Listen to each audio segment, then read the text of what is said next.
श्री कृष्णं वंदे जगद्गुरु। इदं श्री सद्गुरुवे नमः। वाङ्मय नंबर 9, गायत्री महाविद्या का तत्वदर्शन, अध्याय 4, ऑडियो 34। पिछले ऑडियो में हमने पढ़ा कि गायत्री महामंत्र का सच्चा स्वरूप और वास्तविक चमत्कार देखना हो तो अपने गुण, कर्म और स्वभाव में ब्राह्मणत्व की मात्रा को निरंतर बढ़ाते चलना है। गायत्री उपासना मानव मात्र के लिए है। गायत्री उपासना करने से मनुष्य द्विजत्व को प्राप्त होता है। द्विजत्व का अर्थ है दूसरा जन्म, यानी पशु प्रवृत्तियों की रीति नीति छोड़कर देव जीवन की महानता को अपनाना। अध्याय 3 के समाप्त होते होते हमने जाना कि जड़ चेतन जगत में गायत्री ही शक्ति के रूप में विद्यमान है। ये चराचर जगत गायत्री का ही प्रतीक है। इसी को जीवनी शक्ति, प्राण ऊर्जा, कुंडलिनी शक्ति आदि नामों से पुकारते हैं। अब क्रमशः आगे अनादि गुरु मंत्र गायत्री।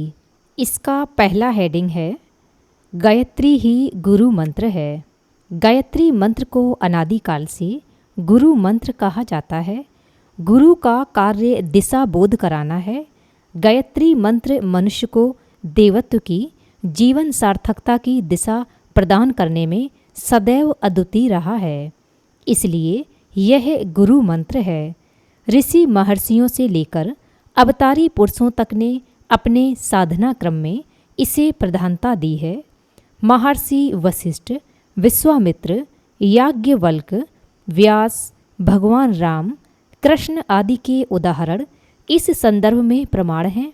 इस तरह गुरु मंत्र का सम्मान भारतीय धर्म में मात्र गायत्री को ही मिलता है। गुरु तत्व के द्वारा मिलने वाली श्रद्धा और प्रेरणा का भाव, संवेदना एवं अनुशासन की उत्कृष्टता का जो प्रकाश मिलता है वह बीज रूप से गायत्री मंत्र में विद्यमान है। इसकी शब्द श्रृंखला में 24 अक्षरों के मणिमुक्तक गुथे हुए हैं। उनमें से प्रत्येक में अपने अपने ढंग का शक्ति तत्व वर्चस्व भरा पड़ा है। साधना द्वारा इस पक्ष को विकसित करने वाला सर्वसमर्थ बन सकता है। इन्हीं अक्षरों में वह आलोक भी विद्यमान है जिनका अनुगमन करते हुए जीवन रथ आत्मिक प्रगति के मार्ग पर सुनिश्चित गति से चलता रह सकता है और महामानव ऋषि कल्प देव वर्ग की त्रिविध कक्षाओं को उत्तीर्ण करता हुआ पूर्णता के लक्ष्य तक पहुंच सकता है। गायत्री में प्रज्ञा और प्रखरता के दोनों तत्व भरे होने से उसे ब्रह्म वर्चस्व कहा गया है। ब्रह्म वर्चस्व की सृजनात्मक शक्ति को ब्रह्म विद्या कहते हैं और ध्वंसात्मक शक्ति को ब्रह्मास्त्र कहते हैं। परशुराम का फरसा, राम का धनुष, कृष्ण का चक्र, शिव का त्रिशूल, दुर्गा का खड्ग प्रकारांतर से ब्रह्मास्त्र ही हैं। ऋषियों की शाप शक्ति यही है। दधीचि की अस्थियों से बना ब्रह्म वज्र तत्कालीन व्रतासुरी सत्ता का ध्वंस करने में अमोघ सिद्ध हुआ था।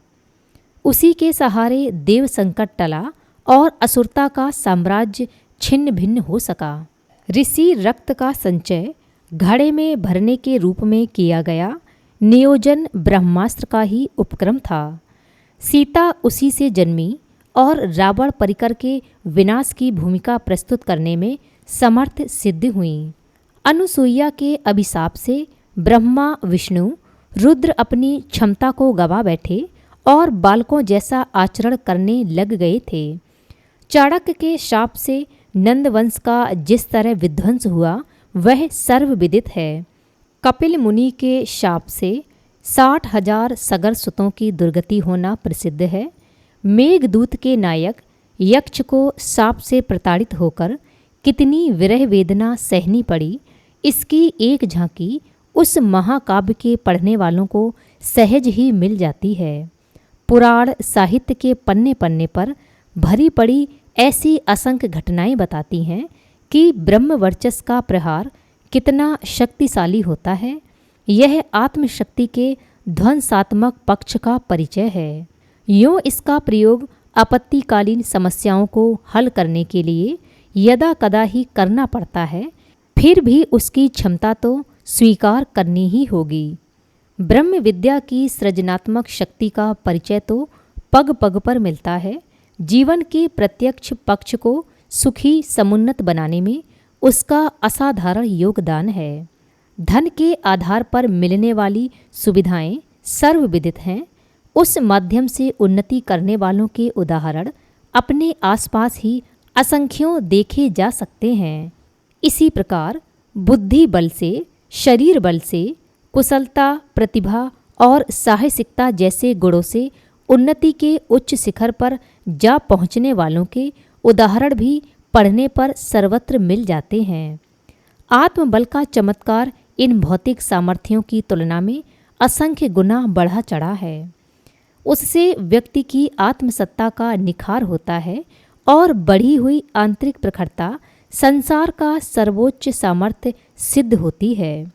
इतिहास को धन्य बनाने वाले, समय के प्रवाह को मोड़ने वाले महामानव परिस्थितियों की दृष्टि से विपन्न रहते हुए भी आंतरिक प्रखरता के सहारे ही अपनी विशिष्टता सिद्ध कर सकें और समय की समस्याओं का समाधान करने में महान योगदान दे सकें। इसे आत्मशक्ति का सृजनात्मक पक्ष कह सकते हैं। ब्रह्म विद्या के तत्व दर्शन में इसी का प्रावधान है।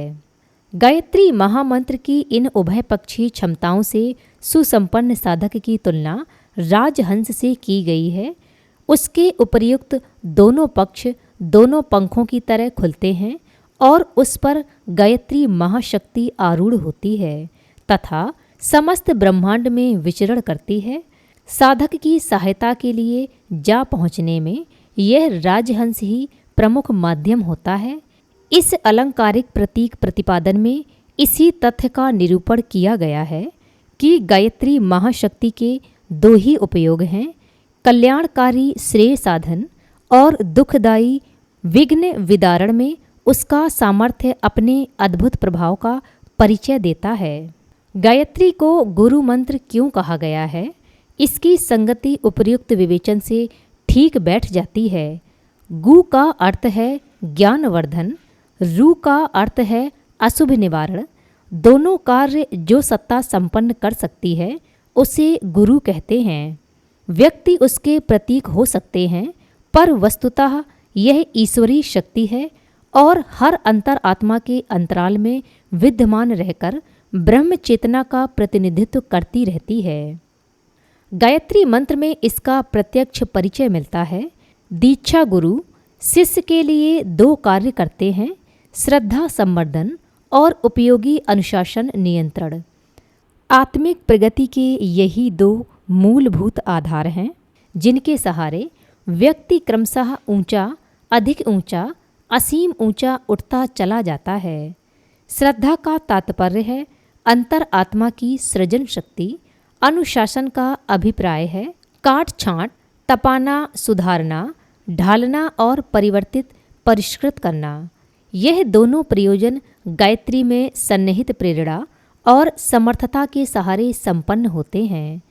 गुरु मंत्र का उच्च स्तरीय सम्मान गायत्री को क्यों मिला, इसका समाधान इस तथ्य को समझने पर हो जाता है कि उसमें ज्ञान और विज्ञान की, अभिवर्धन और नियंत्रण की दोनों ही शक्तियाँ प्रचुर परिमाण में भरी पड़ी हैं। गुरु से जो आशा अपेक्षा की जाती है उसका आधार गायत्री मंत्र में मौजूद होने से उसे परोक्ष गुरु तत्व का उद्गम स्रोत मान लिया गया है। धार्मिक क्रिया कृत्यों में संध्या बंधन नित्य कर्म है। उसमें आर्ष परंपरा के अनुसार गायत्री का उपयोग अनिवार्य है। विद्या आरंभ के समय उपनयन होता है। उस समय शिक्षण का शुभारंभ गायत्री मंत्र की दीक्षा के साथ होता है और गुरु मंत्र के रूप में समस्त शास्त्र परंपराओं के अनुसार छात्र को गायत्री मंत्र ही दिया जाता है। यज्ञोपवीत गायत्री की प्रतीक प्रतिमा है जिसे हर घड़ी शरीर के महत्वपूर्ण अंगों पर धारण किए रहने का व्रत धारण करना होता है। यही व्रत बंध है। कंधे पर उत्तरदायित्व, हृदय में श्रद्धा, कलेजे में साहस, पीठ पर कर्मनिष्ठा का समावेश माना गया है। इन सभी महत्वपूर्ण अंगों पर यज्ञोपवीत लपेट देने का तात्पर्य है मानवीय परिकर को पूरी तरह गायत्री मंत्र में सन्निहित उत्कृष्टता से, भाव प्रेरणा से लपेट देना, जकड़ देना। गायत्री की प्रतीक प्रतिमा को यज्ञोपवीत के रूप में धारण करना, प्रकारांतर से जीवन सत्ता को इसी महाशक्ति के आलोक से भर लेना है।